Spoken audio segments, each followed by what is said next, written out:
Hello guys, good evening. मेरा नाम पुष्पेंद्र है। आप सभी का सिलेक्शन अड्डा क्लासेस में स्वागत करते हैं। जैसा कि हम एनसीईआरटी 7th क्लास जियोग्राफी का स्टडी शुरू किए थे, तो उसी क्रम में हमने अभी तक 2 चैप्टर कर लिए हैं। आज हमें 3 चैप्टर कर लिए, आज हमें वापस 4th चैप्टर करना है जिसका टॉपिक है वायु। इसके पहले हमने 6th क्लास कंप्लीट किया और इसके पहले भी हमने क्या किया है, 7th क्लास जियोग्राफी एनसीईआरटी के ही 3 चैप्टर कंप्लीट किए। जैसा कि पहला था पर्यावरण, तो पर्यावरण में भी हमने वायुमंडल के बारे में पढ़ा था, जिसमें हम देखा था पर्यावरण क्या था, जो हमारे चारों तरफ जैविक अजैविक तत्व हैं वो क्या है, वायु है, एयर है, एटमॉस्फेयर, सब कुछ है। तो साथ ही साथ उसमें हमने देखा था कि जैसे वायु क्या है, एक अजैविक तत्व। उसी प्रकार से जब हमने 6th क्लास में एक चैप्टर पढ़ा था पृथ्वी के प्रमुख परिमंडल, तो उसमें पढ़ा था ऐसा atmosphere is one of the परिमंडल था उसमें।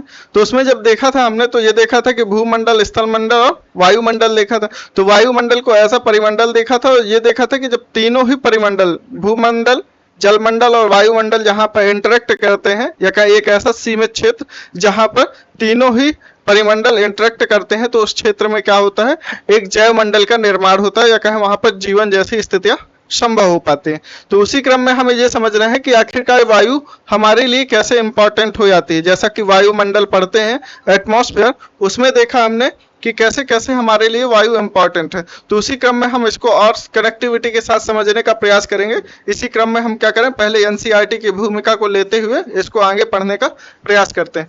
जैसा कि वायु ऐसा चैप्टर है हमारा, हमारी पृथ्वी चारों ओर वायु की घनी चादर से घिरी हुई है। तो वायु क्या है, या कहें वायुमंडल क्या है, जैसा कि हम देखते हैं, जैसे इस फिगर में आपको दिख रहा होगा कि ये पूरा क्या हमारा स्थल मंडल है। स्थल मंडल के ऊपर देख रहे हैं कि चारों तरफ क्या है, बादल है और एटमॉस्फेयर, चारों तरफ क्या है, वायुमंडल है। तो ऐसा मान सकते हैं कि वायुमंडल क्या है, एक घनी चादर के रूप में, जो कि हमारे चारों तरफ क्या है, उपस्थित है। ठीक है, हर जगह क्या है, वायु उपस्थित है, जिसे वायुमंडल कहते हैं। पृथ्वी पर सभी जीव जीवित रहने के लिए क्या करते हैं, वायुमंडल पर निर्भर है। तो वायुमंडल पर निर्भर है, तो जैसे वायुमंडल क्या है, तो वायुमंडल क्या है, कई तरीके की गैसों का क्या है, एक कंपोजिशन, या क्या है, संगठन है। ठीक है, संगठन है। ये एक संगठन होता है जो इसको ऑर्गेनाइजेशन बोलते हैं हिंदी में, सॉरी इंग्लिश में ऑर्गेनाइजेशन बोलते हैं, और एक होता है संगठन जिसका होता है कंपोजिशन। तो atmosphere is the composition of many gases. तो जैसे देखते हैं कि वायुमंडल में कई सारी गैसों का क्या है, एक संगठन है। तो जैसे कि इसमें हम इस फिगर में देख सकते हैं कि वायुमंडल क्या है, कई तरीके की गैसों का क्या है, संगठन है। तो इसमें अगर हम देखें तो यहाँ पर हमें पता चलता है, जैसे यहाँ पर 78% क्या है, नाइट्रोजन है, 21% ऑक्सीजन है, 0.93% क्या है, ऑर्गन है, फिर carbon dioxide 0.03% and other all the gases 0.04% में आ जाते हैं। ठीक है, हाइड्रोजन भी आती है, नियॉन, आर्गन, क्रिप्टॉन, ये सब आ जाते हैं किसमें, सभी अन्य गैसेस में आ जाते हैं। तो अगर हम देखें सीक्वेंस में, तो सबसे ज्यादा मात्रा में हमारे एटमॉस्फेयर में क्या है, नाइट्रोजन उपस्थित है, जो कि 78% है। साथ ही साथ अगर हम देखते हैं तो 21% क्या है, हमारे एटमॉस्फेयर में ऑक्सीजन है, जो कि सभी जीवित प्राणी या जीव जंतु क्या करते हैं, इसका उपयोग करते हैं। जीवित प्राणी नहीं कहेंगे, जीव जंतु उपयोग करते हैं, क्योंकि जीवित प्राणी में क्या आ जाता है, ऐसा प्लांट्स भी आ जाते हैं। तो अगर उनको देखें तो वो कार्बन डाइऑक्साइड ऐसा एक्सेल करते हैं, कहें वो उसका उपयोग करके फोटोसिंथेसिस से क्या करते हैं, खाना बनाते हैं, और साथ ही साथ क्या करते हैं, ऑक्सीजन को निकालते हैं, जिसका कि हम प्रयोग करते हैं। और एटमॉस्फेयर में कितना है, ये 21%। आप देखते हैं कार्बन डाइऑक्साइड कितना है, 0.03% है।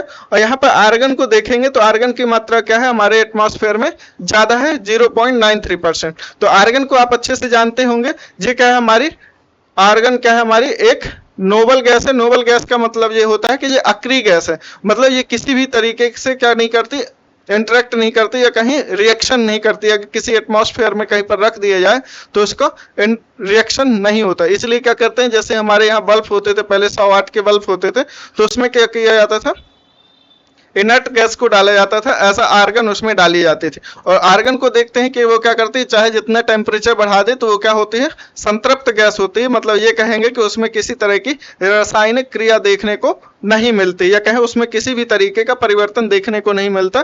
ठीक है, तो आर्गन गैस कितना है हमारे एटमॉस्फेयर में, ये कितना है, 0.93% है। ठीक है, तो आप अगर सीक्वेंस में बात करें कि आखिरकार एटमॉस्फेयर में कौन सी गैस कितनी मात्रा में है, तो 92% N2 जो कि नाइट्रोजन है, 78% है, 21% ऑक्सीजन, फिर कहेंगे आर्गन आती है 0.93%, देन आती है कार्बन डाइऑक्साइड।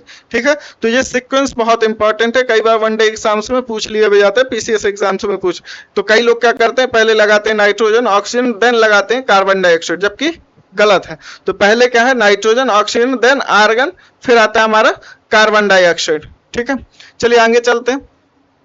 पृथ्वी पर सभी जीव जीवित प्राणी जीवित रहने के लिए क्या करते हैं वायुमंडल पर निर्भर है, और वायुमंडल पर जीवित प्राणी क्यों निर्भर है, क्योंकि इसमें क्या है ऑक्सीजन प्रेजेंट है जो कि 21%, यह हमें सांस लेने के लिए वायु प्रदान करता है एवं सूर्य की किरणों के हानिकारक प्रभाव से हमारी क्या करता है रक्षा करता है।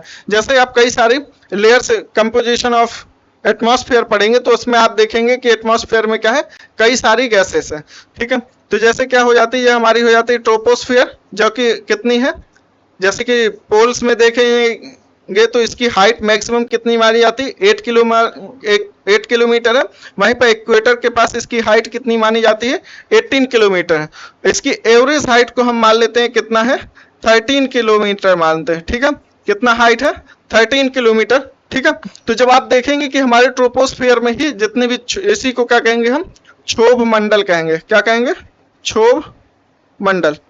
ठीक है, तो क्षोभ मंडल एक ऐसी परत है वायुमंडल की जिसमें जितनी भी मौसमी गतिविधियां या प्रक्रियाएं होती हैं वो सभी प्रक्रियाएं हमें क्षोभ मंडल में ही देखने को मिलती हैं। इसको आगे भी पढ़ेंगे। तो जैसे ये क्या कह रहा है कि जी हमारी एक सूर्य की किरणों से हानिकारक प्रभाव से हमारी रक्षा करता है। वैसे तो सभी जो एटमॉस्फेयर की लेयर्स है वो सभी क्या करती हैं सूर्य की जितनी भी हानिकारक किरणें हो उनसे क्या करती है हमारी रक्षा करती है। बाय द वे अगर हम इस चीज को मान लेंगे कि हमारे अर्थ पर एटमॉस्फेयर नहीं है, जैसे कि चंद्रमा में कोई एटमॉस्फेयर नहीं है, तो ऐसी स्थिति बनेगी कि जब सूर्य या कहें दिन का समय होगा तो सभी चीजें जल जाएंगी, या कहें बहुत ज्यादा गर्मी होगी जिसमें क्या है अनुकूलता नहीं है कि कोई जीवन संभव हो पाए। वहीं पर अगर रात के समय पर देखेंगे इतनी ठंड हो जाएगी कि वहां पर उस स्थिति में भी जीवन संभव नहीं होगा।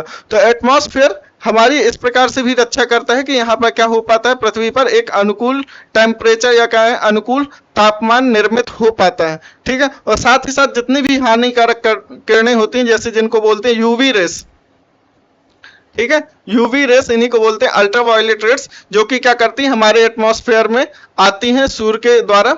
ठीक है, और वो क्या करते हैं एंटर करते हैं। तो आप देखेंगे कि जो हमारी ट्रोपोस्फेयर है, ठीक है ये सॉरी जो स्ट्रेटोस्फेयर है, ट्रोपोस्फेयर के जस्ट ऊपर जो लेयर आती है वायुमंडल की वो कौन सी है स्ट्रेटोस्फेयर, जिसको कि हम क्या बोलते हैं समताप मंडल। क्या है ये समताप मंडल। आखिरकार इस नाम से भी आपको कुछ इंफॉर्मेशन मिल रही होगी सम और ताप। तो आप इस मंडल में देखेंगे कि लगभग इस लेयर में अगर हम हाइट ऊपर से नीचे हाइट पर जाते हैं तो हमें यहाँ पर टेम्परेचर में अंतर बहुत कम देखने को मिलता है, या कह देते हैं इस लेयर में या कहें इस जो वायुमंडल की परत है इस परत में हमें टेम्परेचर लगभग बराबर मिलता है। तो ये कह सकते हैं कि इस मंडल में क्या है सभी जगह सभी पर मतलब पूरी परत की जो लेंथ है या मोटाई है या कहें 8 किलोमीटर से लेके या कहें 13 किलोमीटर से लेके 50 किलोमीटर के बीच हमें सभी स्थानों पर या सभी हाइट्स पर हमें क्या मिलता है समान तापमान मिलता है। ठीक है, इसको हम सभी की जगह समान तापमान लिखे दे रहे हैं। ठीक है, तो क्या मिलता है हमें समान तापमान देखने को मिलता है।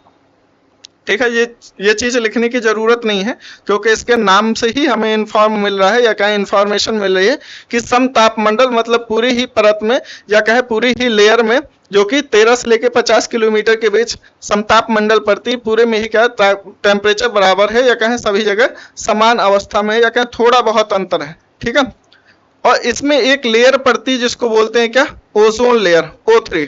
तो ओजोन लेयर क्या करती है मैक्सिमम जितनी अल्ट्रावायलेट रेड्स होती हैं रेजेस होती हैं, वैसे तो ऊपर की जितनी भी लेयर्स हैं वो भी अल्ट्रावायलेट रेस को क्या करती हैं रिफ्लेक्ट कर देती हैं वापस, लेकिन जो बचती हैं अल्ट्रावायलेट रेस बाकी जितनी बचती हैं तो वो क्या करते हैं जो हमारा स्ट्रेटोस्फेयर है या कहें समताप मंडल है उसमें जो ओजोन लेयर है उससे क्या करती है हमारी प्रोटेक्शन करती है या कहें अल्ट्रावायलेट रेस को अर्थ की सरफेस तक नहीं जाने देता है। लेकिन आपने देखा होगा एक सुना होगा जैसे कि मॉन्ट्रियल प्रोटोकॉल के बारे में सुना होगा, तो उसमें हम किस बारे में बात करते हैं या किस से संबंधित समझौता या कन्वेंशन है, आप देखेंगे कि उस पर किस बात से कन्वेंशन किया गया, किस बात पे लोग बैठे हैं विचार विमर्श कर रहे हैं। उसमें यह देखा गया कि हमारे अंटार्कटिका के ऊपर एक छिद्र हो गया है, जिसमें क्या देखा जा रहा है कि ओजोन लेयर में छिद्र होने की वजह से वहां पर क्या हो रहा है, तापमान में बहुत तेजी से परिवर्तन आ रहा है। यहाँ पर देखा जा रहा है कि वहां के जितने भी ग्लेशियर्स हैं, हिम जो है, आइस बर्ग्स जो हैं, वो क्या हो रहे हैं, पिघल रहे हैं और बड़े बड़े आइस बर्ग्स क्या हो रहे हैं, वहां से टूटकर समुद्र पर बह रहे हैं और जिससे क्या हो रहा है, जल स्तर या कहें समुद्र का जल स्तर क्या हो रहा है, बढ़ रहा है। और साथ ही साथ ये देखेंगे कि चिली जैसा जो कंट्री है, वहां पर जितनी भी भीड़ बकरी या कहें वहां के एनिमल्स में क्या हो रहा है, स्किन कैंसर, या वहां पर भेड़ियों में क्या देखा जा रहा है, अंधापन देखा जा रहा है। ठीक है, तो एक तो यहाँ पर अंटार्कटिका में क्या देखा जा रहा है, लगातार हिम जो वहां के ग्लेशियर्स हैं वो क्या कर रहे हैं, पिघल रहे हैं। तो ये क्या है, ओजोन लेयर में छिद्र होने का प्रभाव है। ठीक है, तो आप देखेंगे कि ओजोन लेयर क्या है, हमारी स्ट्रेटोस्फीयर में स्थित है और वही क्या करती है, हमारी अल्ट्रावायलेट रेड से प्रोटेक्शन करती है। ठीक है, तो आगे देखेंगे तो आगे भी इन चीजों को हम कवर करते चलेंगे, लेकिन साथ ही साथ जो इन भूमिका में बन रहा है, जो इंफॉर्मेशन दे रहा है, उसको भी कनेक्ट करने का प्रयास करते हैं। यदि सुरक्षा की यह चादर ना हो तो हम दिन के समय सूर्य की गर्मी से तप्त होकर जल सकते हैं एवं रात के समय ठंड में जम सकते हैं। आप देखिए दोनों ही में एक तो जल जाएंगे या तो जम जाएंगे, जल और जम जाने की स्थिति बन जाती है। ठीक है, दिन में हम जल जाएंगे और रात में हम जम जाएंगे। ठीक है, अतः यह वह वायु राशि है जिसने पृथ्वी के तापमान को रहने योग्य बनाया है। तो आप देखेंगे कि अगर हम चंद्रमा पर जाएं तो वहां पर वायुमंडल की अनुपस्थिति होने के कारण देखते हैं कि वहां पर जीवन संभव नहीं है। बाय द वे, अगर अनुभव या कहें एक संभावना होती कि वहां पर वायुमंडल है तो कहीं ज्यादा संभावनाएं बनती कि वहां पर भी जीवन संभव हो सकता है। वो बात अलग है कि वहां के वायुमंडल का क्या कंपोजिशन है, लेकिन एक और भी ज्यादा पॉसिबिलिटी बनती चंद्रमा में कि जीवन संभव हो पाता है। लेकिन पृथ्वी में 100% जीवन संभव है। इसकी मेन वजह है यहाँ पर क्या, वायुमंडल की स्थिति और वायुमंडल में ऑक्सीजन की स्थिति। ठीक है, चलिए आगे चलते हैं। अब चलते हैं वायुमंडल का संगठन। तो वायुमंडल के संगठन में हमें यही पढ़ना है कि आखिरकार जो हमारा वायुमंडल है वो किन किन गैसों से मिलकर बना है। जैसा कि आपको बताया कि नाइट्रोजन 78% है, ऑक्सीजन 21% है, आर्गन 0.93% है तथा कार्बन डाइऑक्साइड कितनी 0.03% है। बाकी अदर गैसेस 0.04% में आ जाती हैं। तो अगर सिक्वेंस देखा जाए, अगर हम वायुमंडल को समझने का प्रयास करें तो हमारे वायुमंडल का जो कंपोजिशन है, ठीक है, या कहें संगठन है। ठीक है, इसमें थोड़ा सा नाम में कंफ्यूजन हो जाता है, बोलने में कंफ्यूजन हो जाता है, संगठन और संगठन। तो ये क्या है, संगठन है। ठीक है, ये क्या है, कंपोजिशन कहलाता है। कंपोजिशन इंग्लिश में तो कंफ्यूजन नहीं होगा, लेकिन हिंदी में कंफ्यूजन हो जाता है।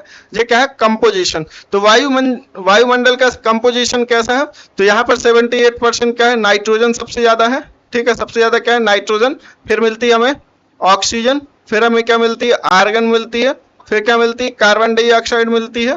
ठीक है, फिर बाकी अदर गैसेस मिल जाते हैं। ठीक है, तो बाकी अदर गैसेस कितने परसेंट है, जो हमारी 78% मिल जाती है नाइट्रोजन, ऑक्सीजन 21% हो जाता है, आर्गन 0.93% है, वहीं पर कार्बन डाइऑक्साइड 0.03% है।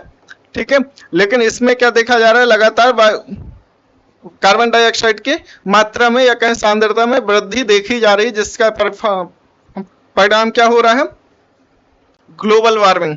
चलिए इसको आगे पढ़ेंगे, लेकिन आप यहीं पर थोड़ा सा कनेक्ट कर लीजिएगा कि कार्बन डाइऑक्साइड या हम कहें वायुमंडल के कंपोजिशन क्यों पढ़ रहे हैं और इसके कंपोजिशन में परिवर्तन से कैसी कैसी स्थितियां उत्पन्न हो सकती हैं। भाई वे मान लीजिए कि कार्बन डाइऑक्साइड की जगह ऑक्सीजन की मात्रा बढ़ जाती या कहें इसकी मात्रा घट गया तो क्या स्थिति बनेगी। अभी हमें समझ रहे हैं कि कार्बन डाइऑक्साइड की स्थिति में क्या हो रहा है, वृद्धि हो रही है, या कहें इसकी जो मात्रा थी वायुमंडल में, एक सैचुरेट जो मात्रा थी, जितना हमारे लिए आवश्यक था वायु जीवन यापन के लिए, या कहें पृथ्वी में जीवन को अनुकूल बनाने के लिए जितनी आवश्यकता थी उससे क्या हो रही है, वृद्धि हो रही है। कई जगह अब लिखा मिलता है कि कितनी हो गई, 0.04, लेकिन अप्रोक्सीमेटली 0.04 नहीं हुआ, लेकिन कई जगह ये डेटा परफेक्ट माना है 0.033% हो गया। ठीक है, मतलब कहीं ना कहीं कार्बन डाइऑक्साइड के मात्रा में वृद्धि देखी गई है। ठीक है, अदर गैसेस कितने में आ जाती हैं, 0.04 % में बाकी अदर गैसेस आ जाती हैं। तो इस प्रकार देखते हैं कि हमारे वायुमंडल के संगठन की बात करें तो कौन कौन सी gases nitrogen, oxygen, argon, carbon dioxide and other gases हमें देखने को मिलती हैं। ठीक है, चलिए इसकी भूमिका को पढ़ लेते हैं। एनसीईआरटी की क्या कहना चाह रहे हैं। क्या आप जानते हैं कि जिस वायु का उपयोग हम सांस लेने के लिए करते हैं वास्तव में वह अनेक गैसों का मिश्रण होते हैं। नाइट्रोजन तथा ऑक्सीजन ऐसी दो गैसें हैं जिनमें वायुमंडल का बड़ा भाग बना है। Carbon dioxide, helium, ozone, argon, hydrogen कम मात्रा में पाई जाते हैं। इन गैसों के अलावा धूल के छोटे छोटे कण भी हवा में मौजूद होते हैं। ठीक है, ये वृत्त रेखा दिया गया है, मतलब इस चित्र आलेख दिया गया है, इसको आपको समझना है, जिसमें वायु के विभिन्न संगठनों के प्रतिशत दर्शाए गए हैं। नाइट्रोजन वायु में सर्वाधिक पाई जाती है, या कहें हमारे वायुमंडल सर्वाधिक कौन सी गैस है, नाइट्रोजन है। जब हम सांस लेते हैं तब हम फेफड़ों में कुछ नाइट्रोजन भी ले जाते हैं और फिर उसे बाहर निकाल देते हैं, परंतु पौधों को अपने जीवन यापन के लिए या कहें जीवन के लिए नाइट्रोजन की आवश्यकता होती है। ऐसा तो नहीं कि हमारे नाक में ऐसा कोई बड़ा सा फिल्टर लगाओ कि सिर्फ ऑक्सीजन ही लेंगे। तो हम क्या करते हैं, ऑक्सीजन भी लेते हैं, साथ ही साथ उससे जितनी भी वायुमंडल में गैसेस है हमारे क्षोभ मंडल में आती हैं, जैसे कार्बन डाइऑक्साइड हो गई, नाइट्रोजन हो गई, ऑक्सीजन हो गई, तो हम ज्यादा से ज्यादा मात्रा में तो सभी गैसेस ले जाते हैं। कहें अगर नाइट्रोजन की मात्रा ज्यादा है तो जब हम सांस ले रहे होंगे तो हो सकता है हम नाइट्रोजन की मात्रा ज्यादा ग्रहण कर लें, इनहेल कर लें, लेकिन क्या होता है नाइट्रोजन का हमारी बॉडी किसी तरह से यूज नहीं करती। लेकिन ये हो सकता है कि अगर हम सिर्फ नाइट्रोजन लें तब हमारे लिए हानिकारक हो सकता है, या कहें सिर्फ कार्बन डाइऑक्साइड ले तो हमारी क्या हो सकती है, डेथ हो सकती है। ठीक है, अगर कोई रूम बंद कर दें और उसमें कार्बन डाइऑक्साइड डाल दें तो हम क्या हो सकते हैं, go went con and came I not की कंडीशन हो सकती है, मतलब गए तो गए, वापस नहीं आ सकते। ठीक है, तो आप देखेंगे कई बार क्या होता है, एक ऐसा जैसे कि रूम में क्या कर दें, हीटर लगा दें और हीटर लगाने के बाद पूरी खिड़कियां बंद कर दें, तो आप देखेंगे तो उस रूम में क्या हो सकता है, कार्बन मोनोऑक्साइड की सांद्रता बढ़ जाएगी। क्या कहेंगे कि उस एटमॉस्फेयर में, जिस एटमॉस्फेयर में हम बंद है, उस एटमॉस्फेयर में कार्बन मोनोऑक्साइड जिसका क्या होता है CO, तो क्या होगा, कार्बन मोनोऑक्साइड की क्या होगी, सांद्रता बढ़ जाएगी, जिससे क्या होता है कई जगह देखे जाते हैं कि ऐसे कई सारे एक्सीडेंट्स देखे जाते हैं कि लोगों की डेथ भी हो जाती है हीटर लगा के बंद कमरे में सोने की वजह से। तो ये क्या है कि हमारा बॉडी क्या है, ऑक्सीजन को एक्सेप्ट करता है। जैसे ही हमारी बॉडी में ऑक्सीजन की कमी होगी तो कैसी स्थिति हो सकती है, go went con and came I not की कंडीशन बन सकती है। तो बेटर क्या होता है कि जब भी हम हीटर यूज करें तो हम वेंटिलेशन प्रॉपर खोल के रखें। तो आप देखेंगे कि नाइट्रोजन का तो हम ग्रहण करते हैं लेकिन हम उसका, हमारी बॉडी इसका उपयोग नहीं करते, या कहें कार्बन डाइऑक्साइड भी हम इनहेल करते हैं, उसको भी क्या करते हैं, बॉडी में अंदर ले जाते हैं, लेकिन वो क्या होती है, वापस आ जाते हैं। या कहें हम जब वापस एक्सहेल करते हैं या कहें वापस बाहर वायु निकालते हैं तो उसमें क्या होता है, ऑक्सीजन ज्यादा निकलती है। ठीक है, तो आप देखेंगे तो हम किसका उपयोग करते हैं, ऑक्सीजन का, या कहें जीव जंतु किसका उपयोग करते हैं, ऑक्सीजन का ज्यादा यूज करते हैं, ज्यादा क्या ऑक्सीजन का ही यूज करते हैं। बाकी गैसेस क्या होते हैं, नॉन रिएक्टिव होते हैं। ठीक है, बॉडी के लिए। परंतु पौधे क्या करते हैं, नाइट्रोजन का उपयोग करते हैं। तो नाइट्रोजन का पौधे भी डायरेक्ट उपयोग नहीं करते, नाइट्रोजन का नाइट्रेट में क्या होता है, परिवर्तन होता है। नाइट्रेट में कौन परिवर्तित करता है, हम और आप नहीं करते, कौन करता है, नाइट्रोजन को जो परिवर्तित करता है नाइट्रेट में वो कौन होता है, एक राइजोबियम बैक्टीरिया होता है। ठीक है, एक जीवाणु होता है राइजोबियम, जो कि मिट्टी में पाया जाता है। स्पेशली दाल जैसे जो दो फलीदार पेड़ पौधे होते हैं या दालें होती हैं, कोई भी पेड़ पौधे होते हैं, उसमें क्या होता है, दो फलीदार होंगे तो उसमें राइजोबियम जैसे क्या होते हैं, बैक्टीरिया उनकी जड़ों में पाए जाते हैं। तो वो क्या करते हैं, मिट्टी से नाइट्रोजन को लेकर उसको नाइट्रेट में परिवर्तित कर देते हैं और प्लांट क्या करते हैं, उसका उपयोग करते हैं नाइट्रोजन का। इसलिए जब हमें प्रोटीन की मात्रा देखने को मिलती है तो नाइट्रोजन की वजह से ही देखने को मिलती है। ठीक है, चलिए आगे चलते हैं। वे सीधे वायु से नाइट्रोजन नहीं ले पाते तथा मृदा में कुछ पौधों की जड़ों में रहने वाली जीवाणु वायु से नाइट्रोजन लेकर इसका स्वरूप बदल देते हैं। एक मिनट,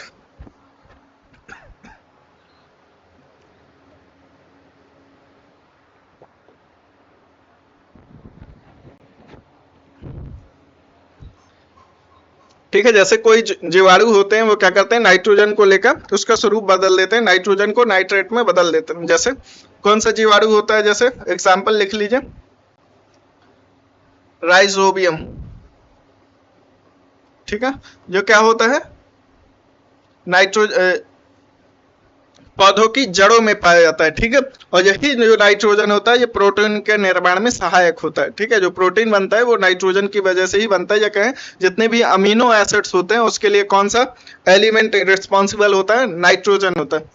ऑक्सीजन वायु में प्रचुरता से मिलने वाली दूसरी गैस है। मनुष्य तथा पशु सांस लेने में वायु का ऑक्सीजन का प्रयोग करते हैं। हरे पादप प्रकाश संश्लेषण द्वारा कार्बन डाइऑक्साइड का प्रयोग करते हैं। इस चीज को हम पूरा एक ऑक्सीजन साइकिल से समझ सकते हैं, ठीक है। ये आप समझ गए होंगे, ठीक है। वायु का संगठन ये छोटी चीज है, वैसे बुक में भी लिखा हुआ है। चलिए चलते हैं, आज खांसी ज्यादा आ रही है। चलिए आगे देखते हैं इस चीज को। जैसे कि हम बता रहे हैं ऑक्सीजन साइकिल, तो ऑक्सीजन साइकिल क्या होती है, जैसे जो हमारे पेड़ पौधे हो गए, यहाँ पर ग्रासेस हो गए, ठीक है। तो आप देखेंगे तो पेड़ पौधे क्या करेंगे, ऑक्सीजन गैस को निकालेंगे, ठीक है, वायुमंडल में जाएंगे। तो यहाँ पर क्या करेंगे, जितने भी ह्यूमंस होंगे, ठीक है, वो क्या करेंगे, ऑक्सीजन को लेंगे। साथ ही साथ जितने भी जानवर होंगे, ठीक है, ये भी क्या करेंगे, ऑक्सीजन को लेंगे, ठीक है। और ये क्या करेंगे, वापस कार्बन डाइऑक्साइड को रिलीज करेंगे, CO2 को, ठीक है। और जब ये कार्बन डाइऑक्साइड को रिलीज करेंगे तो यहाँ पर क्या करेंगे, प्लांट्स इसको वापस यूज करेंगे। लेकिन इसको यूज करते समय आप देखेंगे कि ये कैसे यूज करते हैं, डायरेक्ट यूज नहीं करते। ये क्या करते हैं, जब ये खाना बना रहे होते हैं, ठीक है, या कहते हैं इसी को फोटोसिंथेसिस, जो प्रोसेस करते हैं, तो इसमें क्या होता है, इनको जरूरत होती है कार्बन डाइऑक्साइड की। तो जब प्लांट्स क्या करते रहे होते हैं, अपना खाना बना रहे होते हैं, तो उस टाइम पे क्या करते हैं, ये सन रेस के साथ साथ या कहें सूर्य के प्रकाश के साथ साथ इन्हें क्या होता है, कार्बन डाइऑक्साइड की जरूरत पड़ती है। जैसे इसका फोटोसिंथेसिस या क्या प्रकाश संश्लेषण, इसी को क्या कहते हैं, प्रकाश संश्लेषण। ये आप साइंस में पढ़े होंगे, ठीक है, 5th 6th क्लास में, ठीक है। जब प्रकाश संश्लेषण करते हैं तो क्या होता है, 6H2O प्लस CO2 मिलकर क्या करते हैं, कार्बन डाइऑक्साइड मिलकर क्या करते हैं, यहाँ पर यूवी रेस होती है या कहें सनलाइट्स होती है, सनलाइट की प्रेजेंट में कार्बन डाइऑक्साइड प्लस वाटर मिलकर क्या करता है, यहाँ पर रिएक्शन करके क्या बनाता है, C6, क्या बनाता है, C6, एक मिनट, यहाँ पर एक मिनट, यहाँ पर बनेगा C6H12 और O6 का निर्माण होगा। और यही क्या है, हमारा ग्लूकोज है, या कहें इसी को ग्लूकोज बोल देंगे, क्या है, ठीक है,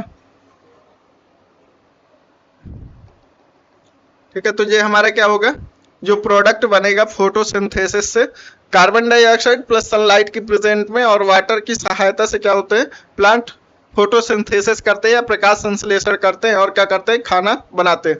तो इस प्रकार क्या होता है, पूरी ये कार्बन डाइऑक्साइड और ऑक्सीजन क्या होती है, हमारे एटमॉस्फेयर में बैलेंस होते हैं। लेकिन आज की डेट पे क्या प्रॉब्लम हो रही है, यहाँ पर कार्बन डाइऑक्साइड हमने तो निकाला, लेकिन ये फोटोसिंथेसिस वाला जो प्रोसेस है, यहाँ पर आप समझिएगा एक चीज और जुड़ जाती है। ये नेचुरल चीज है कि ऐसा होना चाहिए कि कार्बन डाइऑक्साइड निकले, एनिमल्स और प्लांट्स निकालें, और उसके बाद क्या हो, प्लांट्स उसका क्या करें, प्लांट्स उसका यूज कर ले फोटोसिंथेसिस के लिए।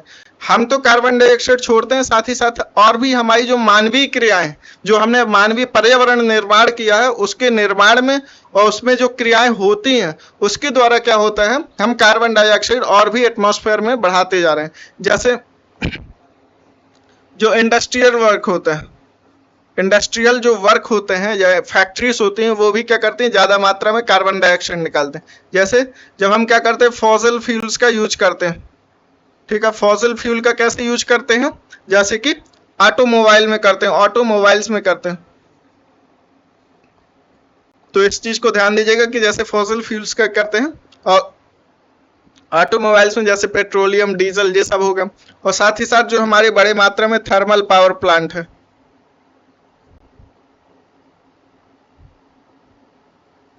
जो कि किस पे बेस्ड है, कोयले पे बेस्ड है, कोल पे बेस्ड है, ठीक है। तो इस तरह क्या करते हैं हम, बड़ी मात्रा में कार्बन डाइऑक्साइड क्या कर रहे होते हैं, निकाल रहे होते हैं एटमॉस्फेयर में। तो अब क्या होता है, और साथ ही साथ हम क्या कर रहे हैं, इसके साथ साथ जब हम कार्बन डाइऑक्साइड निकाल रहे हैं वो तो ठीक है, ये वाली अच्छी बात तो कर ही रहे हैं, साथ ही साथ और कौन सी अच्छी चीज कर रहे हैं हम, यहाँ पर डिफॉरेस्टेशन कर रहे हैं। ठीक है, मतलब ये समझिए पेड़ काट भी रहे हैं और साथ ही साथ कार्बन डाइऑक्साइड को क्या कर रहे हैं, बढ़ा रहे हैं। तो जहां पेड़ों की मात्रा कम हो गई जो कि कार्बन डाइऑक्साइड को लेते हैं या कहें उसका प्रयोग करते हैं, उनकी मात्रा भी कम गई और साथ ही साथ हमने कार्बन डाइऑक्साइड की मात्रा को बढ़ा भी दिया। और साथ ही साथ जैसे डिफॉरेस्टेशन क्या किया हमने, बढ़ा दिया। ठीक है, और यहाँ पे क्या हो रहा है, साथ ही साथ पॉपुलेशन भी बढ़ रही है, और पॉपुलेशन के बढ़ने के साथ ही क्या होता है, लोगों की क्या होती है, डिमांड्स भी जनरेट होती है। डिमांड्स जनरेट होगी तो वापस ये क्या होगा, ये सब चीजें क्या होंगी, प्रगति करेंगे और भी तेजी से। ये सब चीजें manufacturing work, industrial work, fossil fuels का यूज, थर्मल पावर प्लांट्स का निर्माण और भी ज्यादा मात्रा में होगा, क्योंकि सभी की क्या होती है, बेसिक नीड्स होती हैं। ठीक है, चलिए ये चीज समझ गए होंगे कि आखिरकार कैसे हमारे कार्बन डाइऑक्साइड हमारे एटमॉस्फेयर में लगातार बढ़ती जा रही है, उसके लिए कैसी कैसी चीजें रिस्पॉन्सिबल है, और हम सबसे बड़ी भूमिका निभा रहे हैं कार्बन डाइऑक्साइड के मात्रा में वृद्धि के लिए। ठीक है, चलिए आगे चलते हैं। हरे पादप प्रकाश संश्लेषण द्वारा ऑक्सीजन उत्पन्न करते हैं, इस प्रकार वायु में ऑक्सीजन की मात्रा समान बनी रहती है। यदि हम वृक्ष काटते हैं तो यह संतुलन बिगड़ जाता है। जैसे कि हम क्या कर रहे हैं, डिफॉरेस्टेशन कर रहे हैं। ठीक है, क्या कर रहे हैं, बड़े बड़े फैक्ट्रीज बना रहे हैं, बड़े बड़े सेटलमेंट्स बना रहे हैं, ह्यूमन सेटलमेंट्स के लिए बड़ी बड़ी क्या कर रहे हैं, जो कृषि योग्य भूमि है या बड़े बड़े जंगलों को क्या कर रहे हैं, लगातार साफ करते जा रहे हैं। कार्बन डाइऑक्साइड अन्य महत्वपूर्ण गैस है। हरे पादप अपने भोजन के रूप में कार्बन डाइऑक्साइड का प्रयोग करते हैं और ऑक्सीजन वापस देते हैं। ठीक है, जैसे इसी में समझा दिए। मनुष्य कार्बन डाइऑक्साइड बाहर निकालते हैं। मनुष्यों तथा पशुओं द्वारा बाहर छोड़ी गई कार्बन डाइऑक्साइड की मात्रा पादपों द्वारा प्रयोग की जाने वाली गैस के बराबर होती है। ठीक है, तो आप ये समझिए कि जितनी मात्रा में हम कार्बन डाइऑक्साइड मानव और जंतु निकालते हैं, जीव जंतु या मानव निकालते हैं, वो मात्रा और जितनी मात्रा कार्बन डाइऑक्साइड ऑक्सीजन क्या होता है हम निकालते हैं और जितनी मात्रा में प्लांट्स निकालते हैं, वो लगभग बराबर स्थिति में होती है, जिससे यह संतुलन बना रहता है। परंतु यह संतुलन कोयला तथा खनिज तेल ईंधनों आदि ईंधनों के जलाने से गड़बड़ा जाता है। ये वायुमंडल में प्रतिवर्ष करोड़ों टन कार्बन डाइऑक्साइड की बढ़ोतरी करते, परिणाम स्वरूप कार्बन डाइऑक्साइड का बढ़ा हुआ आयतन पृथ्वी पर क्या कर रहा है, मौसम तथा जलवायु परिवर्तन को क्या कर रहा है, प्रभावित कर रहा है।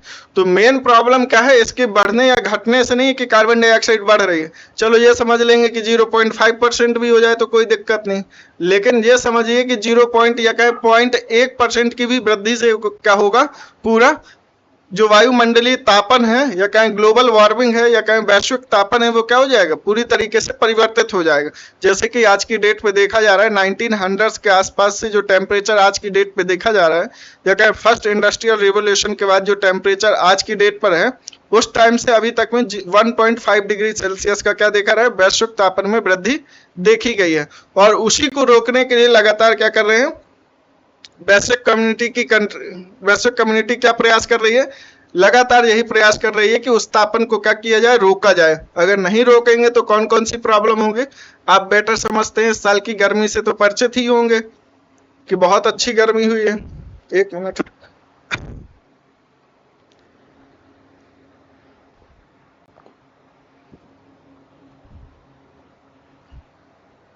चलिए आगे चलते हैं। जब वायु गर्म होती है तो फैलती है और हल्की होकर ऊपर उठती है। वायु ठंडी, सघन और भारी होती है, इसलिए इसमें नीचे रहने की प्रवृत्ति होती है।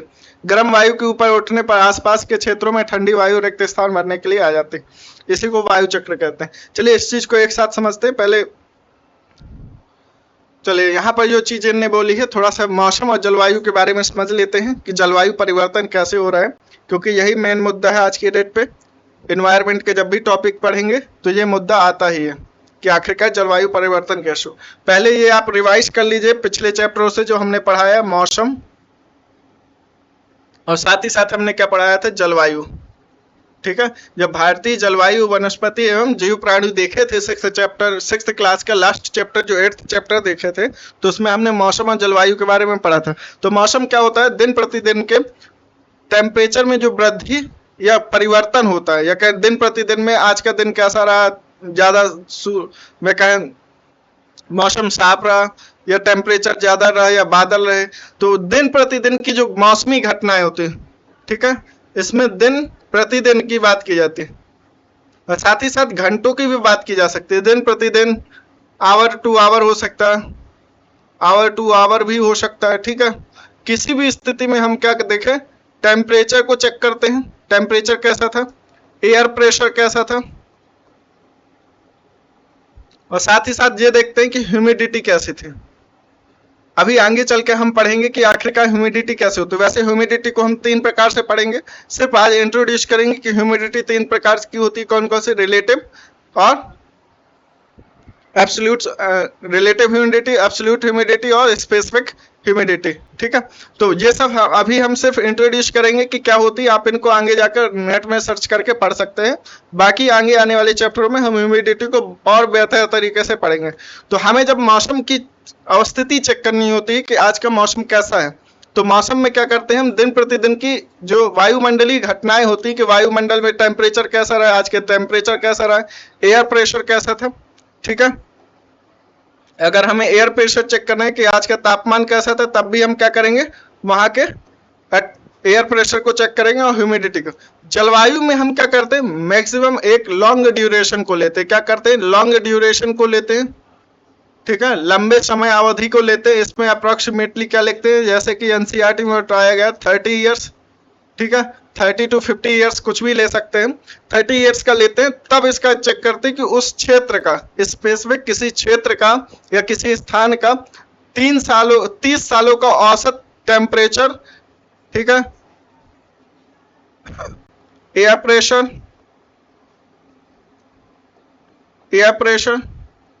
ठीक है, और साथ ही साथ ह्यूमिडिटी कैसी थी, आर्द्रता कैसी थी, ठीक है। ह्यूमिडिटी मतलब क्या होता है, आर्द्रता होती है, ठीक है।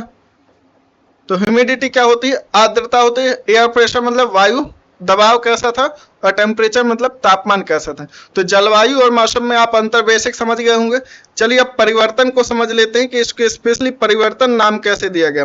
तो आप देखेंगे कि प्रभाव तो बेसिकली हमें क्या होता है, दिन प्रतिदिन के मौसम में अगर परिवर्तन हो तो हम उसको नॉर्मली लेके समझ सकते हैं कि चलो आज की बादल थी, ये था, वो था।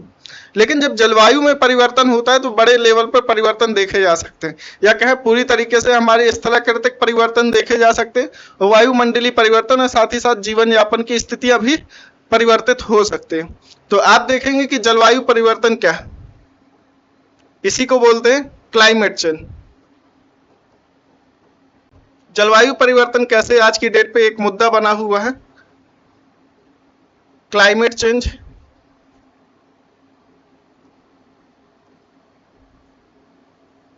ठीक है, राइटिंग बहुत घटिया, इसको एडजस्ट करने का प्रयास करें। तो जलवायु परिवर्तन उसी को क्या बोलते हैं, क्लाइमेट चेंज। तो क्लाइमेट चेंज कैसे देखा जा रहा है कि जब हमारे एटमॉस्फेयर में, अभी ही बताया कि क्या हो रहा है, हमारे एटमॉस्फेयर का जो कंपोजिशन था या कहें उसका संगठन, वायुमंडलीय जो संगठन था, उसमें क्या परिवर्तन आया कि कार्बन डाइऑक्साइड की मात्रा लगातार बढ़ती जा रही है। तो आखिरकार हमारी कार्बन डाइऑक्साइड की बढ़ने से ही क्यों प्रॉब्लम है, अदर गैसेस बढ़ी है, जो ऑक्सीजन ही बढ़ जाए तो हमें प्रॉब्लम नहीं, लेकिन कार्बन डाइऑक्साइड की थोड़ी ही मात्रा में वृद्धि से क्या प्रॉब्लम आ रही है। तो कार्बन डाइऑक्साइड का नेचर समझ लीजिए कि आज इससे परिचित कर लीजिए कि आखिरकार ये है कौन। तो कार्बन डाइऑक्साइड को आप जानेंगे तो ये क्या है, एक ग्रीन हाउस गैस है, हिंदी में भी इसको ग्रीन हाउस ही बोलते हैं, ठीक है। ग्रीन हाउस वायु बोल सकते हैं, ग्रीन हाउस गैस है ये, ठीक है। तो ग्रीन हाउस गैस का मतलब क्या, तो जैसे ध्रुवीय क्षेत्र जो होते हैं, या कहें कोई जैसे अमेरिका का क्षेत्र होगा या अलास्का जैसे क्षेत्रों में होगा, तो वहां पर टेम्परेचर बहुत कम होता है। तो वहां पर जैसे कोई एग्रीकल्चर कार्य करना चाहता है तो वो कांच के घर बनवाता है, ठीक है। तो इसीलिए क्या करता है, जैसे ये कांच के घर बनवाएगा, ठीक है।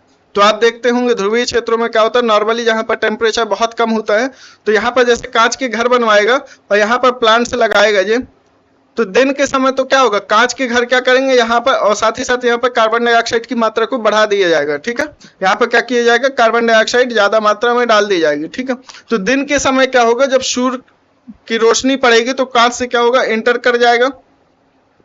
तो आप ये जानते होंगे अच्छे से कि जो सूर्य की किरणें होती है वो क्या कहलाती है, लघु तरंग कहलाती है, लघु तरंग के रूप में होती है, कहलाती नहीं, मतलब किस रूप में होती है, तो ये लघु तरंग के रूप में होती है। जब वापस यहाँ से जब टेम्परेचर यहाँ का बढ़ जाएगा तो वापस जब रात का समय आएगा तो सूर्य तो डूब जाएगा, ठीक है, जैसे कहा सूर्य अस्त हो जाएगा। तो जब वापस यहाँ से रेडिएशन हो गए तो ये कैसे हो गए, दीर्घ तरंग के फॉर्म में होगा।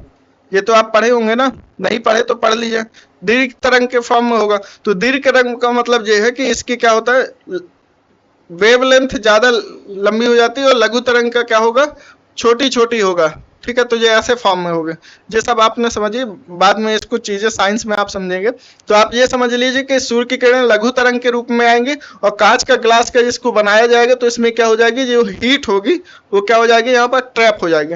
तो ग्रीन हाउस यही कहलाता है। ये क्या, कार्बन डाइऑक्साइड क्या करती है, एक ग्रीन हाउस गैस है, जहां पर टेम्परेचर, जैसे अर्थ का टेम्परेचर बढ़ गया और ग्लास का काम कौन कर रहे हैं, जैसे आप इसी चीज को मान लीजिए कि ये हमारी सरफेस है, ठीक है, इसको एक मिनट इरेज कर लेते हैं। याद तो हो ही गया होगा कि कार्बन डाइऑक्साइड क्या है, ग्रीन हाउस गैस है। ये हमारी अर्थ सरफेस हो गई, ठीक है, ये हो गया हमारा एटमॉस्फेयर, ठीक है, ये हमारा एटमॉस्फेयर होगा, और यहीं पर हमारी क्या हो गई, कार्बन डाइऑक्साइड। तो जब सन की रोशनी यहाँ पर पड़ेगी, सन का प्रकाश इसमें पड़ेगा जब, तो आप देखेंगे जब यहाँ पर सन का प्रकाश पड़ेगा, ठीक है, तो ये किस रूप में आएगा, लघु तरंग के रूप में आएगा, ठीक है, लघु तरंग के रूप में आएगा। और वापस जब होगा रेडिएशन तो वो क्या होगा, दीर्घ तरंग के रूप में होगा। तो आप देखेंगे कि दीर्घ तरंग क्या होंगे, इस एटमॉस्फेयर को क्या नहीं कर पाएंगे, चीर नहीं पाएंगे, या कहीं यहाँ से वापस नहीं जा पाएंगे। तो ये क्या हो जाएंगे, यहाँ पर ट्रैप्ड हो जाएंगे, या कहीं फंस कर रह जाएंगे। तो यहाँ पर क्या होगा, हीट क्या होगी, ट्रैप्ड हो जाएगी, या कहें रेडिएशंस क्या हो जाएंगे, ट्रैप हो जाएंगे, ठीक है। और इसीलिए कहते हैं कि सूर्य के प्रकाश से जितनी अर्थ हीटेड नहीं होती, जितना टेम्परेचर नहीं प्राप्त कर पाती खुद का, उतना क्या करती, सूर्य के अस्त होने के बाद जब दीर्घ तरंग निकलती हैं तो वायुमंडल में कार्बन डाइऑक्साइड की उपस्थिति होने के कारण क्या होता है, वो हीट क्या होती है, अर्थ में मेंटेन रहती, या क्या फंस जाती है, ट्रैप्ड हो जाती है। और इसी वजह से देखा जा रहा है, अभी तक क्या होता था, जो ट्रैप्ड हीट होती थी तो मैक्सिमम मात्रा में क्या हो जाती थी, वापस स्पेस में चली जाती थी, अंतरिक्ष में। लेकिन कार्बन डाइऑक्साइड की मात्रा बढ़ने से रेडिएशन क्या हो रही है, ज्यादा मात्रा में ट्रैप्ड हो रही है, और एटमॉस्फेयर या कहें अर्थ का क्या हो रहा है, टेम्परेचर लगातार बढ़ते जा रहा है।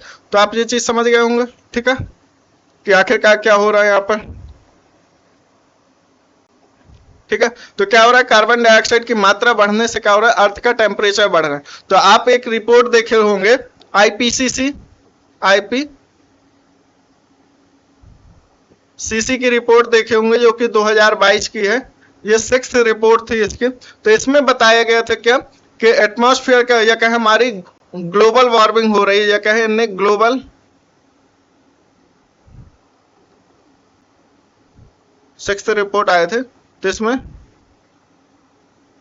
ग्लोबल वार्मिंग को एक्सप्लेन किया था कि आखिरकार ग्लोबल वार्मिंग क्या है, और साथ ही साथ ये बताया था कि ये हमारे लिए कैसे हार्मफुल है, या किससे क्या क्या परेशानियां आ सकती हैं।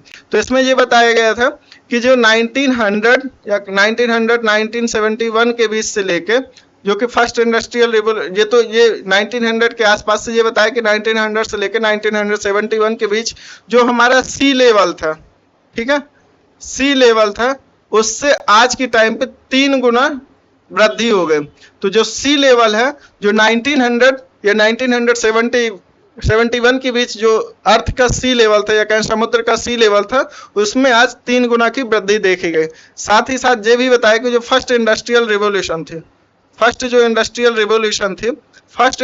रिवॉल्यूशन से प्रेजेंट टाइम की ग्लोबल वार्मिंग, या कहें ग्लोबल एवरेज टेम्परेचर में 1.5 डिग्री सेल्सियस का टेम्परेचर में वृद्धि देखी गई है। और यह भी माना जा रहा है कि end of the decade, that means 2030 के आसपास ये देखा जाएगा कि इसका टेम्परेचर हो सकता है 2 डिग्री सेल्सियस तक बढ़ जाए, अगर हम क्या ना करते हैं। ये तो होना ही है अगर हम कुछ नहीं स्टेप लेते। तो हमारे स्टेप लेने के लिए कुछ कार्य किए गए, जैसे पेरिस एग्रीमेंट हो गया, सॉरी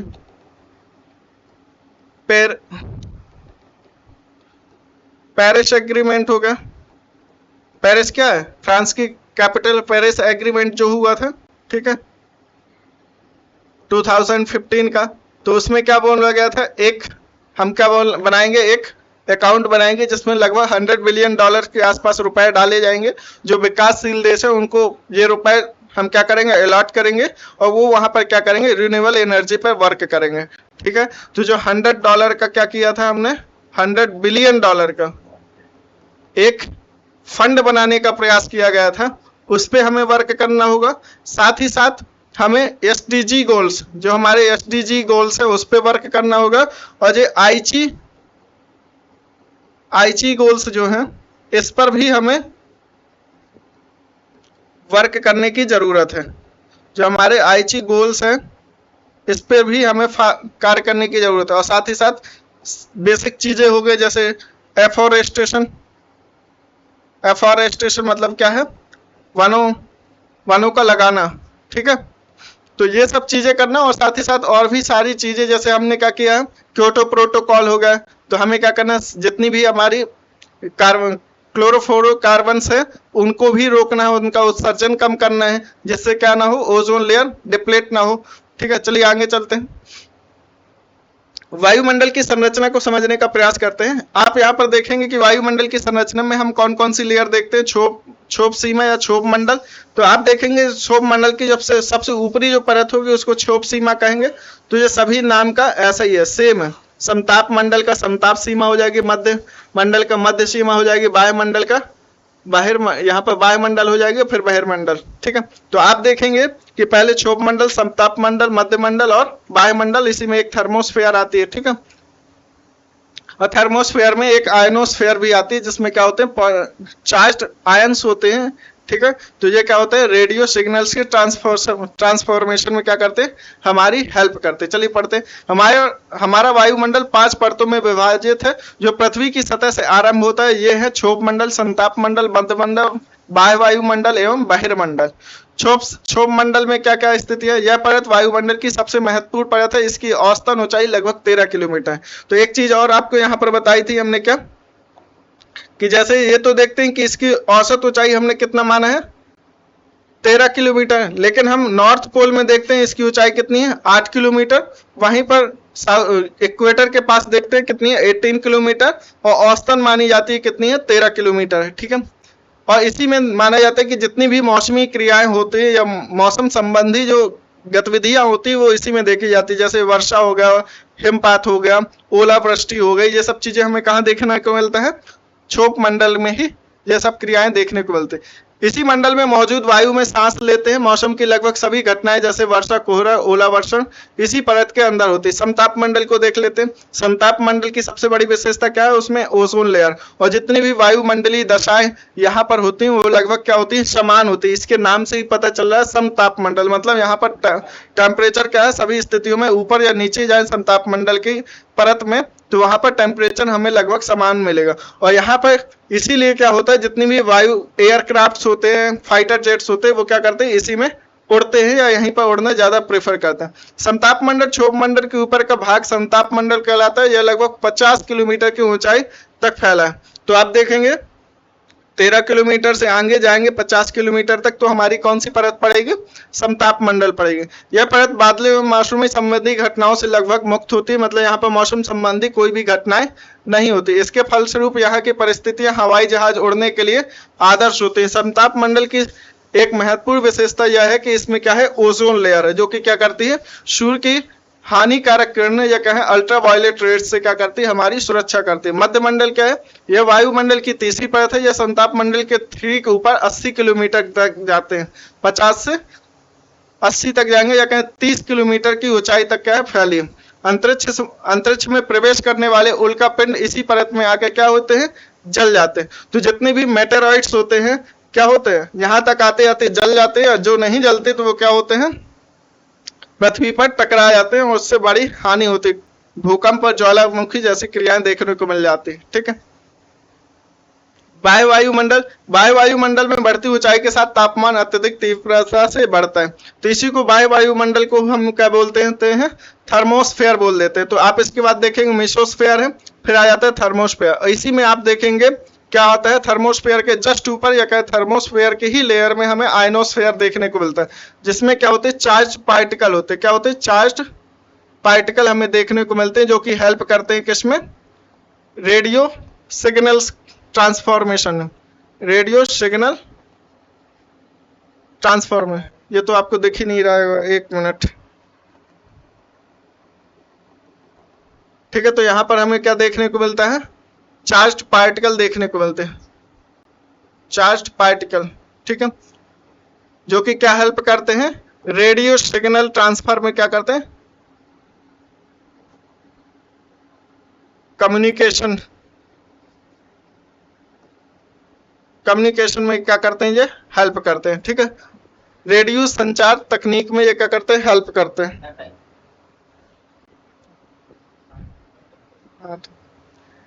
आयन मंडल इस परत का एक भाग है, 80 से लेकर ये 400 किलोमीटर तक फैला है। रेडियो संचार में ये क्या होता है, हमारी हेल्प करता है, ठीक है। बहिर्मंडल, वायुमंडल की सबसे ऊपरी परत को बहिर्मंडल के नाम से जाना जाता है। वह वायु की पतली परत होती है, हल्की गैस जैसे हीलियम एवं हाइड्रोजन यहीं में उपस्थित होते हैं, ठीक है। बहिर्मंडल मतलब यहाँ से एक प्रकार से कहा जाता है बाह्य स्पेस आ जाता है। यहीं पर हमें सैटेलाइट जो होती है, पृथ्वी के ऊपर जो सैटेलाइट्स होती है, ऑब्जर्वेटरी सैटेलाइट्स होती है, हमें यहीं पर देखने को मिलते हैं। अब चलते हैं वायु, मौसम एवं जलवायु। अच्छा, ये टॉपिक आपको पहले ही पढ़ा दिया है, ठीक है, तो आप ये समझ लीजिएगा, बस यहाँ पर रीडिंग कर देते हैं। क्या आज दिन साफ होगा, धूप निकलेगी, कितनी ही बार हमने क्रिकेट प्रेमियों के मुंह से एक दिवसीय मैच के भविष्य पर अनुमान लगाते हुए सुना। यदि एक कल्पना करें तो हमारा शरीर एक रेडियो है और मस्तिष्क उसके स्पीकर, तो मौसम वह है जो इसके नियंत्रण बटनों से छेड़छाड़ करता है। मौसम वायुमंडल की प्रत्येक घंटे तथा दिन प्रतिदिन की स्थिति होती है। तो जैसा क्या बताया था, मौसम क्या होता है, ये दिन प्रतिदिन की घटनाएं, स्थितियों को भी बताता है, ठीक है। चलिए उसको इरेज कर दिया हमने, कोई बात नहीं। आर्द्र एवं गर्म मौसम किसी भी चिड़चिड़ा बना सकता है, अच्छा हवादार।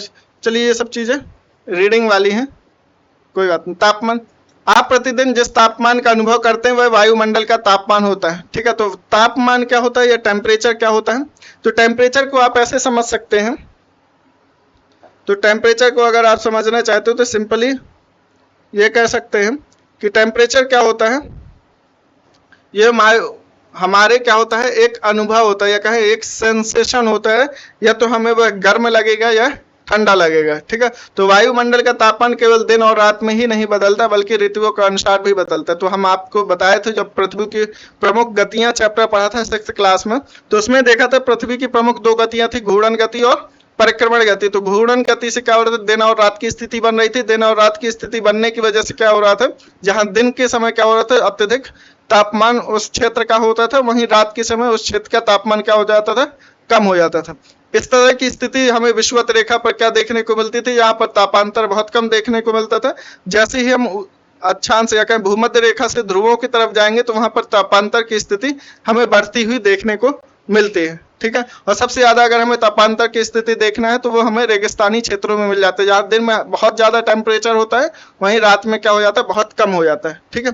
तो आप देखेंगे कि दिन और रात बदलते हैं। परिक्रमण गति से ऋतु परिवर्तन देख रहे थे, तो ऋतु परिवर्तन के साथ ही हम देखते हैं ग्रीष्म ऋतु आती थी, शीत ऋतु आती है, ठीक है, बसंत और शरद जैसी स्थितियां बनती थी, ठीक है। आपतन, इसी को बोलते हैं इंसोलेशन। तो इंसोलेशन क्या था, जब सूर्य तप जो प्राप्त होता है, सूर्य से जो ऊर्जा प्राप्त होती है पृथ्वी को और उससे जो तापमान बढ़ता है, तो वही क्या कहलाता है, इंसोलेशन कहलाता है। तापमान के वितरण को प्रभावित करता है सूर्य से आने वाली वह ऊर्जा जिसे पृथ्वी रोक लेती है, आपतन कहलाती है, ठीक है। आपतन क्या है, मतलब जो पृथ्वी में सूर्य की किरणें पड़ती हैं और उस रेडिएशन को क्या करता है, पृथ्वी क्या करती है, रोक लेती है, और उससे क्या होता है, पृथ्वी का टेम्परेचर बढ़ जाता है, तो वही उसका कहलाता है इंसोलेशन। आपतन मतलब सूर्य तप, सूर्य के तप की मात्रा भूमध्य रेखा के से ध्रुवों की ओर घटती है, इसलिए तापमान उसी प्रकार घटता जाता है। क्या अब आप समझ गए होंगे कि ध्रुव बर्फ से क्यों ढके हुए हैं। यदि पृथ्वी का तापमान अत्यधिक बढ़ जाता है तो यह इतनी गर्म हो जाएगी कि यहाँ कुछ फसलें नहीं उग सकेंगी। गांव की अपेक्षा नगरों का तापमान बहुत अधिक होता है। दिन में ऐसा फेल्ट से बनी सड़कें, धातु एवं कंक्रीट से बने भवन गर्म हो जाते हैं, रात के समय यह ऊष्मा मुक्त हो जाती है। नगर में भीड़ वाले ऊंचे भवन मार्ग वायु की रोक लेते हैं, जिससे नगरों का तापमान बढ़ जाता है। तो इसको क्या बोल देते हैं? हॉट स्पॉट भी बोलते हैं, सिटी हॉट स्पॉट भी बोलते हैं, रूरल या क्या अर्बन हॉट स्पॉट की स्थिति देखने को मिलती है। तो आप जैसे सूर्य तप के या कहें सूर्य तप के वितरण को आप देखे थे, तो सूर्य तप के वितरण में क्या था? अक्षांशीय और अक्षांशीय स्थिति महत्वपूर्ण थी। अक्षांशीय स्थिति को देखा था कि अक्षांशीय स्थिति डिसाइड करती है कि क्या है, वहां पर सूर्य तप कितना मिलेगा। साथ ही साथ इसमें पृथ्वी का झुकाव ये भी रिस्पॉन्सिबल था, ठीक है। इसीलिए क्या हो रहा था, ध्रुवों पर 6 महीने की रात और 6 महीने की दिन देखने को मिलते हैं। और साथ ही साथ क्या होता है, सूर्य का लंबवत होना, जहां पर सूर्य लंबवत होगा वहां पर सूर्य तप की मात्रा ज्यादा प्राप्त होगी। वहीं पर जहां सूर्य की किरणें तिरछी पड़ेंगी, अगर सूर्य की किरणें तिरछी पड़ेंगी तो क्या होगा, सूर्य तप कम होगा। सूर्य तप क्या होगा, कम होगा, ठीक है। तो ये सब चीजें आपको बताई थी कि सूर्य तप कैसे कैसे डिसाइड होता है। और साथ ही साथ आज की डेट में देखा जा रहा है कि अर्बन हॉट स्पॉट की स्थिति देखी जा रही है। इसी को ये चीज बताई गई कि शहरों में जो रोडें बन रही है या इंफ्रास्ट्रक्चर बन रहा है वो कंक्रीट का बन रहा है, जिससे क्या हो रहा है, टेम्परेचर बहुत ज्यादा बढ़ जाता है, ठीक है। वायु दाब वह, यह जानकर आपको आश्चर्य होगा कि वायु हमारे शरीर पर उच्च दाब के साथ बल लगाती है, किंतु वह उसका अनुभव। वायु दाब क्या होता है, चलिए इसको फिगर से समझ लेते हैं, ठीक है। तो वायु दाब आप देखेंगे किसी पर यूनिट एरिया पर या पर यूनिट एरिया पर जितना प्रेशर एयर द्वारा एक्सर्ट किया जाता है तो वही एटमॉस्फेरिक प्रेशर कहलाता है या वायु दाब कहलाता है। तो जो वायु का मास होता है या कहें पूरी वायु क्या करती है, हमारे शरीर के ऊपर या पृथ्वी के किसी एरिया के ऊपर जितना प्रेशर एक्सर्ट करती है, जितना दबाव लगाती है, वही वो क्या कहलाता है, वायु दाब कहलाता है। पृथ्वी की सतह पर वायु के भार द्वारा लगाया गया दाब ही क्या कहलाता है, वायु दाब कहलाता है, ठीक है। वायुमंडल के ऊपर की ओर जाने पर क्या होता है, वायु दाब तेजी से गिरने लगता है। ऐसा क्यों? तो जैसे ये हमारा क्या है, पृथ्वी का वायुमंडल है, तो यहाँ पर क्या है, क्षोभ मंडल हो गए, तो क्षोभ मंडल में आप देखेंगे तो यहाँ पर वायु की सांद्रता या कहें वायु का घनत्व ज्यादा मात्रा में, तो इससे देखा जा रहा है वायु की मात्रा ज्यादा होने की वजह से क्या देखा जा रहा है, यहाँ पर एटमॉस्फेरिक प्रेशर ज्यादा देखने को मिलेगा क्षोभ मंडल में। और साथ ही साथ जैसे ही हम सतह से ऊंचाई की तरफ जाएंगे, हाइट यहाँ पर इंक्रीज हो जाएगी, तो उसके अपेक्षा क्या होगा, एटमॉस्फेरिक प्रेशर क्या होगा, कम होने लगेगा। तो जैसे ही हाइट बढ़ेगी और उससे क्या होगा, एटमॉस्फेरिक प्रेशर कम होने लगेगा, ठीक है। तो यह कह सकते हैं कि atmospheric pressure is inversely proportional to height, ठीक है। एक मिनट चलिए चलते हैं। समुद्र स्तर पर वायु दाब सर्वाधिक होता है और ऊंचाई पर जाने पर यह घटता जाता है। वायु दाब का क्षैतिज वितरण किसी स्थान पर उपस्थित वायु के ताप द्वारा प्रभावित होता है। अधिक ताप वाले क्षेत्रों में वायु गर्म होकर ऊपर उठती है और ये निम्न वायु क्षेत्र का बनाता है। तो आप ये low pressure area, high pressure area देखे होंगे। तो लो प्रेशर एरिया कैसे बनता है, जब किसी क्षेत्र में क्या होता है, तापमान की वृद्धि हो जाती है। जैसे कोई सरफेस है, यहाँ पर क्या होगा, सोलर रेडिएशन ज्यादा मिला, तो सोलर रेडिएशन मिलने से क्या होगी, यहाँ की जो एयर होगी तो क्या होगी, यहाँ की सोलर रेडिएशन अगर जैसे ये क्या है, यहाँ पर सन है, यहाँ पर सोलर रेडिएशन हमें ज्यादा मिला, तो यहाँ की जो एयर होगी, यहाँ की एयर जो होगी गर्म होके क्या होगी, गर्म हवा क्या होती है, ऊपर की तरफ उठती है। तो ये ऊपर की तरफ उठेगी तो यहाँ पर क्या हो जाएगा, लो प्रेशर बन जाएगा। वहीं पर क्या होगा, दूसरे क्षेत्र पर जहाँ पर सोलर रेडिएशन कम मिलेगी तो वहां पर क्या होगा, हाई प्रेशर बन जाएगा। और एक चीज और देखेंगे तो वायु की जो गति देखी जाती है, वायु चक्र देखा जाता है, तो वो हाई प्रेशर से लो प्रेशर की तरफ देखा जाता है, ठीक है। तो हाई प्रेशर से लो प्रेशर की तरफ देखा जाता है और यही यह प्रफुल्ल होता है जब साइक्लोन की उत्पत्ति होती है या कहें प्रति चक्रवात की उत्पत्ति होती है। साइक्लोन और चक्रवात और प्रति चक्रवात जब पढ़ेंगे तो आपको क्या पढ़ना पड़ेगा, यहाँ पर वायु चक्र को भी समझना पड़ेगा कि वायु का मूवमेंट या वायु का गति किस दिशा में देखा जाता है। तो हाई प्रेशर से लो प्रेशर की तरफ देखा जाता है, ठीक है। वायु सदैव उच्च दाब से निम्न क्षेत्र की तरफ चलती है। चलिए ठीक है, पवन क्या होती है? उच्च दाब क्षेत्र से निम्न दाब क्षेत्र की ओर वायु की गति को पवन कहते हैं। ठीक है, तो ये चीज आप पहले ही पढ़ ले हैं कि वायु का पवन क्या कहलाती है। जब वायु का एक बड़ा मात्रा या वायु की बड़ी मात्रा क्या करती है, एक हाई प्रेशर एरिया से लो प्रेशर एरिया की तरफ गति करती है, तो वही क्या करती है, पवन का निर्माण करते हैं। आप पवन को काम करते देख सकते हैं जब यह सड़क में, तो बेसिकली पवन का निर्माण कार्य करते कैसे, आंखों से तो नहीं, जैसे ये ऐसे समझ लीजिए कि जब तेज हवाएं चलती हैं तो वहां पर जो पेड़ों के पत्ते डाले होते हैं या कोई कचरा डाला होता है, छोटे छोटे कंकड़ पत्थर क्या होते हैं, उसके प्रभाव से क्या होते हैं, गति में आ जाते हैं। या क्या पेड़ पौधे के जो पत्ते होते हैं वो क्या होते हैं, हवा में उड़ने लगते हैं, या हल्की चीजें हवा में गति करने लगते हैं। तो आप इस रूप में उसको देख सकते हैं। तो आप इसे महीन धूल या धुएं को उड़ाते हुए देख सकते हैं। कभी कभी पवन इतनी तेज होती है कि इसके विपरीत दिशा में चलना कठिन हो जाता है। आपने अवश्य अनुभव किया होगा कि तेज पवन के में छाता लेकर चलना काफी कठिन होता है। चलिए ये सब चीजें अब पढ़ लेते हैं। पवनें जो होती हैं वो तीन पवनें, जैसे हम स्थायी पवन देख सकते हैं, ठीक है, और मौसमी पवनें और स्थानीय पवनें। स्थायी पवनें ऐसी होती हैं, एक मिनट, फिगर लगाए हैं कि नहीं? अच्छा, फिगर नहीं लगा। अच्छा, ये लिखा डिफरेंट टाइप ऑफ, जो हम विंड्स देखते हैं तो हमें बेसिकली डिफरेंट टाइप ऑफ जो विंड्स दिखती हैं, तो जैसे ग्लोबल विंड्स हो गए जो कि स्थायी विंड्स होते हैं, जैसे कि इनको मान सकते हैं क्या, जो वैश्विक स्तर पर हमेशा एक ही दिशा में गति करती हैं, या हमेशा उसी स्थिति में बनी रहती हैं, या उसी क्षेत्र में देखी जाती हैं। जैसे आप देखेंगे यहाँ पर जो उत्तर पूर्वी व्यापारिक पवनें हैं, तो आप इनको देख सकते हैं। तो ये हमें कहाँ से कहाँ के बीच मिलती हैं, 0 डिग्री इक्वेटर से लेकर 23.5 डिग्री उत्तर की तरफ देखने को मिलते हैं। वहीं पर दक्षिण पूर्वी व्यापारिक पवनें हमें कहाँ देखने को मिलेंगे, 0 डिग्री इक्वेटर से 23.5 डिग्री दक्षिणी अक्षांश तक देखने को मिलेंगे। तो ये क्या है, हमारी स्थायी पवनें हैं। ठीक है, तो स्थायी पवनें क्या होती है, व्यापारिक पश्चिमी एवं पूर्वी पवनें, स्थायी पवनें ये वर्ष भर लगातार निश्चित दिशा में और निश्चित क्षेत्र में गमन करती हैं। ठीक है, गति करते हैं, या कहें निश्चित अक्षांशी, या कहें निश्चित अक्षांशों के बीच क्या करती है, गति करती है। मौसमी पवनें क्या होती है, ये पवनें विभिन्न ऋतुओं में अपनी दिशा बदलती रहती हैं। उदाहरण के लिए भारत में मानसूनी पवनें। अच्छा, इसको ऐसे समझ लिए, जब हम मानसून पढ़ा रहे थे तो आपने ये देखा था, एक मिनट, अच्छा इसको अगले ही पेज में ही कर लेते हैं। ठीक है,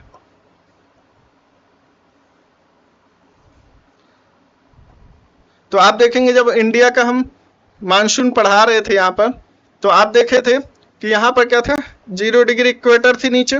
तो यहाँ पर जब मानसून कब बन रहा था, कि जब हमारे नॉर्थ इंडिया में क्या था, यहाँ पर लो प्रेशर जनरेट हो रहा था। लो प्रेशर कब जनरेट हो रहा था, जब सूर्य हमारे क्या था, कर्क रेखा 23.5 डिग्री अक्षांश के पास था। ठीक है, तो जब नॉर्थ में हमारा सूर्य था, दैट मीन्स हमारा क्या हो रहा था, उत्तरायण हो रहा था। ये सब चीजें आप कनेक्ट करिए जो पिछले चैप्टर में पढ़ा है। उत्तरायण था सूर्य, तो यहाँ पर क्या हुआ, हमारे इंडिया के जो नॉर्दर्न प्लेन्स एरिया, तो यहाँ पर क्या बना, लो प्रेशर जनरेट हुआ। वहीं पर दक्षिणी हेमिस्फीयर में क्या है, दक्षिण गोलार्ध में क्या देखा जाएगा, मकर रेखा के आसपास क्या होगा, यहाँ पर हाई प्रेशर, या कहें यहाँ पर जो हिंद महासागरीय क्षेत्र में, सागरीय क्षेत्र में हमें क्या देखने को मिलेगा, हाई प्रेशर देखने को।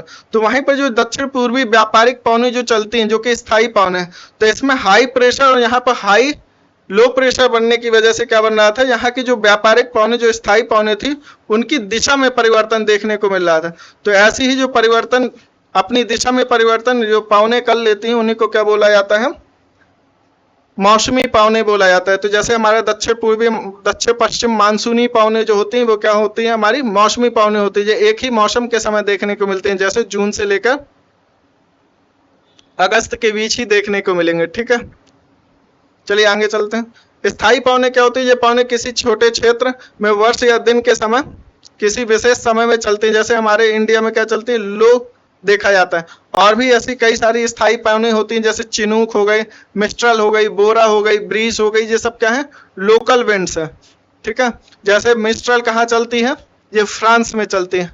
बोरा कहाँ चलती है, जैसे हमें ये एड्रियाटिक सी के आसपास, जैसे कि ये इटली के आसपास हमें देखने को मिलता है। ठीक है, ब्रीज कहाँ चलती है, ये भी हमारे जैसे कुछ ये क्या करती है, blows at the low speed and the changes 2 times as a day during the day blows from the sea to the coast. तो इसमें ये देखा जाता है कि हमेशा इसमें डायरेक्शन दिन और रात के समय कोस्टल रीजन से स्थान की तरफ क्या देखा जाता है, इसमें चेंजेस देखा जाता है।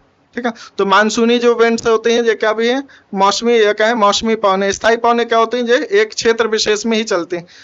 चलिए चक्रवात को समझ लेते हैं। चक्रवात क्या होता है, ठीक है। तो साइक्लोन हमें पढ़ना है और साथ ही साथ हम प्रति चक्रवात को भी देखते जाते हैं। तो जो चक्रवात होता है, ठीक है, तो आप इसका निर्माण और कैसे ये गति करता है इसको देख लीजिए। प्रति चक्रवात, तो आप चक्रवात देखेंगे या प्रति चक्रवात देखेंगे तो इसकी कुछ कंडीशंस होती हैं। तो इसमें लगभग 27 डिग्री सेल्सियस टेम्परेचर क्या होना चाहिए, वाटर सरफेस का होना चाहिए। समुद्र का टेम्परेचर लगभग उस क्षेत्र का कितना होना चाहिए, 26 डिग्री सेल्सियस, या कहीं कहीं पर क्या मान लिया जाता है 27 डिग्री सेल्सियस होना चाहिए। तो साइक्लोन बनने के लिए जरूरी है क्या, लो प्रेशर जनरेट हो। जब आप देखेंगे 27 डिग्री सेल्सियस बनेगा तो उस एरिया का क्या होगा, एयर गर्म होकर क्या हो जाएगा, ऊपर उठ जाएगा और वहां पर क्या जनरेट हो जाएगा, लो प्रेशर जनरेट हो जाएगा। वहीं पर आप इसकी गति के बारे में देखेंगे कि इसका चक्र कैसा होता है। तो नॉर्थ हेमिस्फीयर या कहें उत्तरी गोलार्ध में हमें जो एंटी क्लॉकवाइज चलते हुए देखने को मिलेगा, वहीं पर साउथ हेमिस्फीयर में जो क्लॉकवाइज चलते हुए देखने को मिलेगा। और जब हम प्रति चक्रवात को देखते हैं तो ये क्या करता है, हाई प्रेशर पे बनता है और साथ ही साथ नॉर्थ हेमिस्फीयर में ये क्या करता, कैसे गति करता है, क्लॉकवाइज, और साउथ हेमिस्फीयर में गति करता है कैसे, एंटी क्लॉकवाइज गति करता है। ठीक है। तो ये कुछ चक्रवात से रिलेटेड एक्सीडेंट दिया गया है जो कि 1999 का है। इसमें 5 राज्यों में क्या हुआ था, इसका प्रभाव देखा गया था। तो आप इसको रीड कर सकते हैं। ठीक है। आर्द्रता क्या होती है, ह्यूमिडिटी को समझ लेते हैं। तो आर्द्रता क्या होती है, वायुमंडल में उपस्थित जल वाष्प की मात्रा या कहे नमी को ही क्या कहते हैं, उसकी ह्यूमिडिटी कहते हैं। और ह्यूमिडिटी को हम 2-3 तरीकों में बांट सकते हैं, या कहे 3 तरीके की ह्यूमिडिटी होती है। कौन कौन सी, रिलेटिव ह्यूमिडिटी, सापेक्षिक ह्यूमिडिटी बोलते हैं इसको, और साथ ही साथ एक और होती है कौन सी, एब्सोल्यूट ह्यूमिडिटी, और एक कौन सी होती है, स्पेसिफिक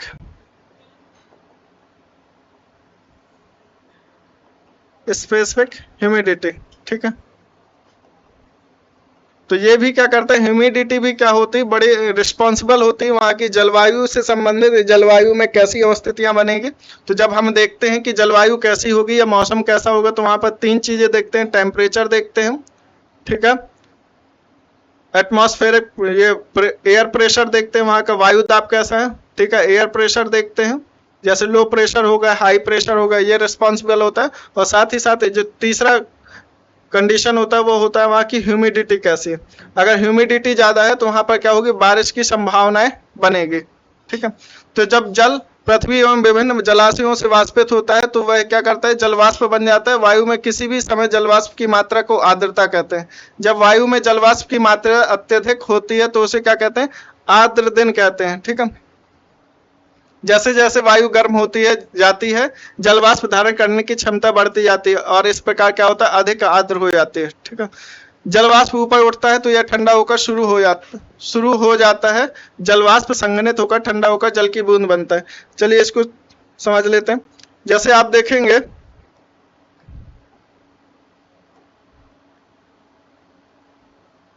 एक मिनट, एक होता है रुद्धोष्म शीतलन की कंडीशन होती है। तो जैसे यहाँ पर क्या हुआ, वाटर बॉडी यहाँ से क्या हुआ, जलवाष्प ऊपर जाएगा। ठीक है। तो इसमें क्या होगी, जब एयर में क्या होगी, वाटर